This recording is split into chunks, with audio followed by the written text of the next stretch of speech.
Good morning, everyone, and welcome to the PivotBoss pre-market video for Tuesday, October 29th, 2019. I am Frank Ochoa, aka PivotBoss. Here's a look at the daily time frame of the ES. You'll see right here that the ES is currently trading inside the previous session's range.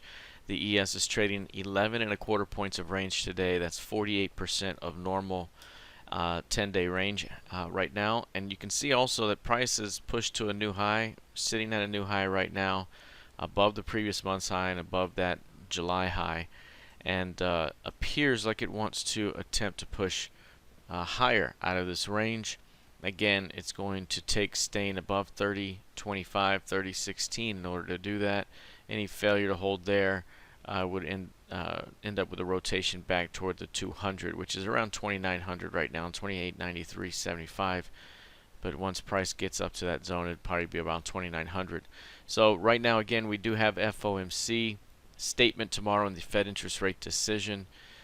Two-day FOMC meeting starts today, and once that comes out tomorrow, that'll give us more clarity moving forward. Again, the last couple of rotations, we've seen price sell off away from that FOMC key level. So we will see how this one responds as well. Perhaps we build out and return back down. If this is a breakout from this range, this could be a significant breakout. It could trigger a move of 1, 2, 3, even 6 months of trending behavior based off of how long this thing is compressed. So if this is the real one, it could be significant. Again, it's going to take post-Fed for that to really shake out. All right, let's take a look here at the NQ. You'll see here with the NQ, price had a much bigger breakout in the last couple of sessions. Big two-day range up. Today, inside day so far, we're trading 40% of normal range. It's been averaging about 98 points per day. Right now, we have a range of 39.25. So again, that's 40% of average. We have seen a breakout from this range right here, pretty solid one, and again, very similar to the ES. If this is the one that's going to trigger that major phase of expansion, then we could see 1 to 3 months of trending behavior, even up to 6 months, as this thing has been building out over the last 6 months. So could be tremendous, but price needs to stay above 8K. Right now we're right at 8,100. If it can stay above 8K, that's a big sign of pushing higher.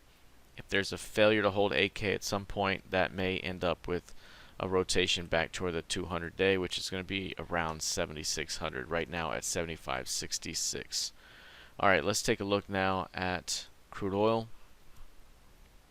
You'll see here with crude oil, this one has had quite the move here. We had a very narrow 3-day range that developed over the last couple of days here, and with this breakdown here, we're now seeing a move that could lead to a return a little bit lower here.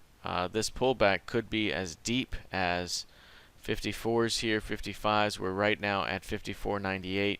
If there is some sort of rejection that happens here, anywhere between 54.85 and 55, that could be a great buying opportunity for a move into 58.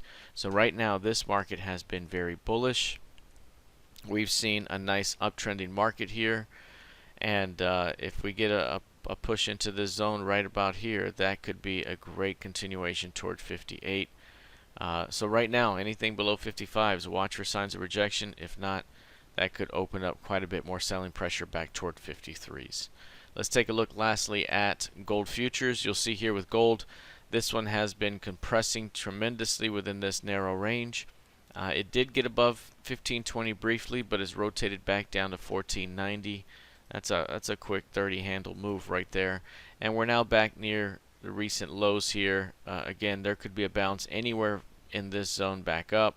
We could even drop a little bit lower and still bounce back up, but the goal is to likely stay between 1465 and 1525 at least through the FOMC day tomorrow. This is something we talked about 2 weeks ago heading into this event. And we knew that we would likely see price stay in this range, and we have. I don't think that's going to change ahead of tomorrow's Fed, but eventually a breakout through either 1525 or below 1465 could open up quite a bit of movement over the next 1 to 3 months. All right, that is it for now. We'll see how this plays out the rest of the session. Good luck, trade well, and I'll see you in the trading room. Take care.